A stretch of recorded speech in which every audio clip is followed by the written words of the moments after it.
Creamer Media's Mining Weekly is talking to the CEO of Teba, Dr. Graham Herbert. Teba is one of the biggest recruiters of mining people in South Africa. And we'll kick off by asking him what the jobs position is like. Graham, what is the demand for workers like at the moment, and what is the outlook for worker demand, mine worker demand? Hello, Martin. It's good to be talking again. We are forecasting a pretty much flat demand. We are not seeing any recruiting. We don't foresee any recruiting for the next year or even year and a half, and think that natural attrition will probably deal with the surplus that the producers have said that they're in. That's the position that they're in. So there's certainly more people than jobs at the moment. Yes, that's our analysis, and I think that the reduction in the total number of mine workers in platinum and gold is probably going to reduce over the next 2 years and into the future at about 8% per annum. That's our view.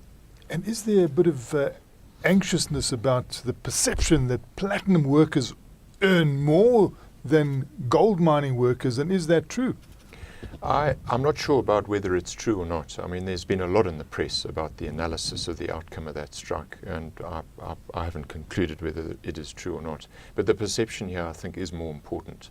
And I think that there is very much a perception amongst the gold producers that the platinum mine workers did well out of the strike.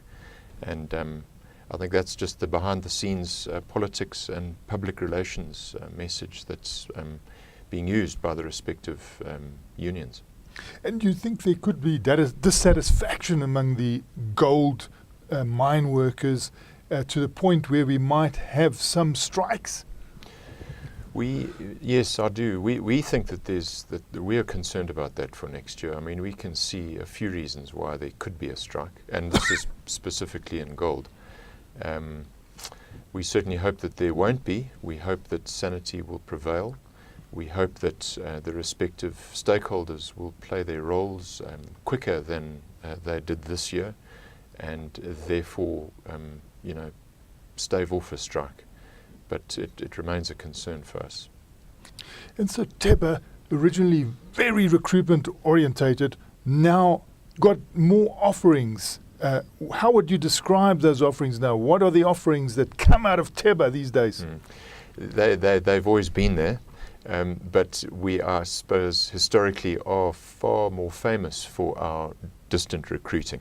So we're far more today as an organisation involved in the assessments of local mine workers, job seekers, where we work very closely with government on a jobs fund subsidy and with various platinum producers to upskill local communities. We provide services, obviously, so in other words, we help people find work in the industry, and we help the employers address the churn, the numbers of people who don't arrive at work on a daily basis. And then while mine workers are being employed, we provide a number of services ranging from the home loan I mentioned earlier to various financial services, cash out services, and so forth.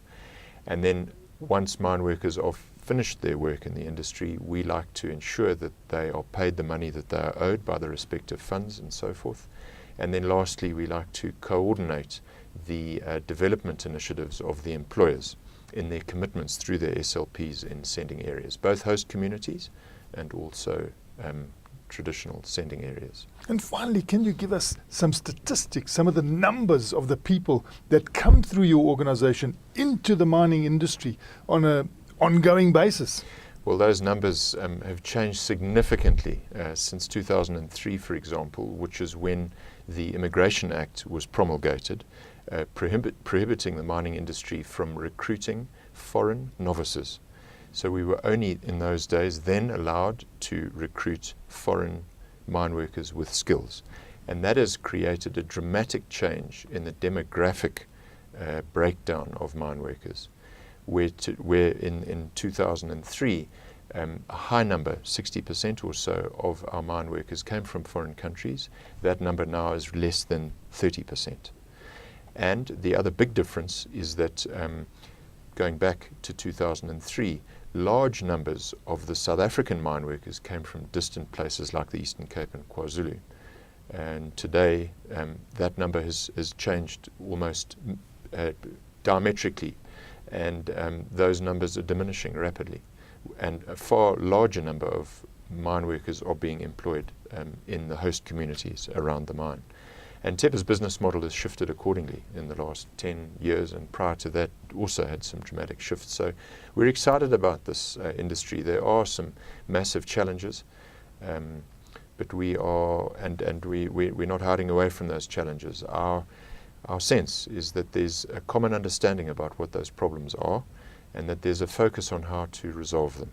Where in the past there was quite a lot of criticism about the respective players and who was to blame, we're encouraged by the fact that the mining industry and its respective stakeholders are now really starting to think seriously about solutions and working properly together. That was Dr. Graham Herbert, the CEO of Teba Limited, speaking to Creamer Media's Mining Weekly.